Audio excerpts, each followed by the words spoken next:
Hello everyone and welcome to my channel. I am his loyal Death Eater, and today we're going to talk about a very interesting topic. Everybody's favorite place in Hogwarts, the Room of Requirement.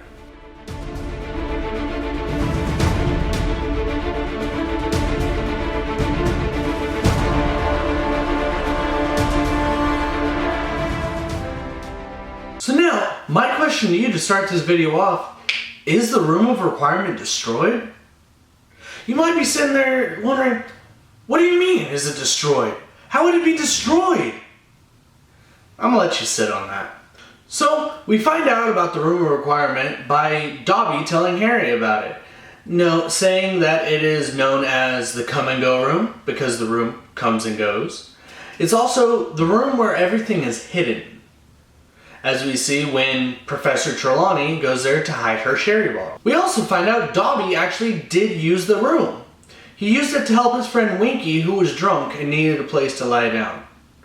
It was said that the room had different potions and everything to an elf-sized bed for Winky.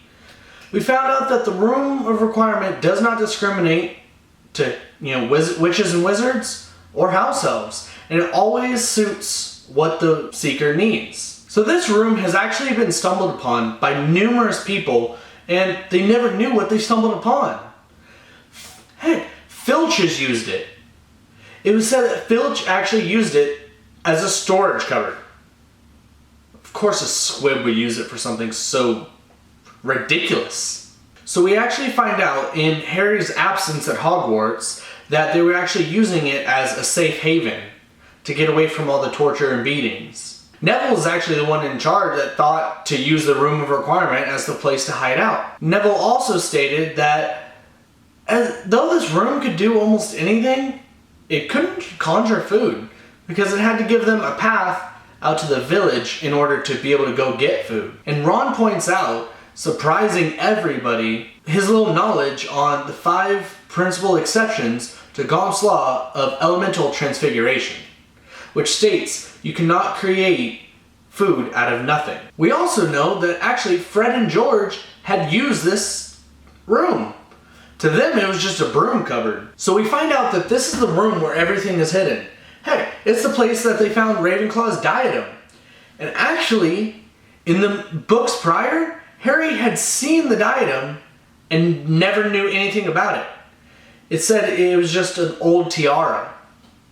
But then we find out later on that that was actually Ravenclaw's diadem, a Horcrux. So later on, we see Harry, Ron, and Hermione in the Room of Requirement, and they get confronted by Malfoy, Crabbe, and Goyle. Well, during their little dispute, Fiend Fire was cast, which actually consumed the entire room, burned everything, and consumed a life with it.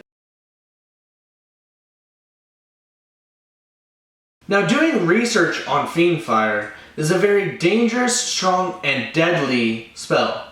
That is very complex magic. He knew how to cast it, but to control it takes a very powerful wizard.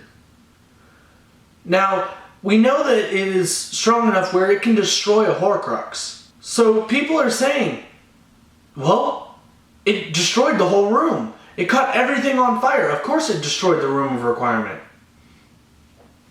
I don't think it did. Because, one, you gotta think of the amazing magical properties that this room has. You think it wouldn't just, pop some sprinklers up? Or something? Like, it should be able to protect its own self. Another note on that is, if it destroyed the Room of Requirement, don't you think it would get out? It would be able to get into Hogwarts and do more damage? I mean, we never saw anybody finding it after that. We don't find out much of anything at all after this. So I ask you, is the Room of Requirement destroyed? Why or why not? And also, what is your favorite memory of the Room of Requirement? Was it them learning how to do a Patronus?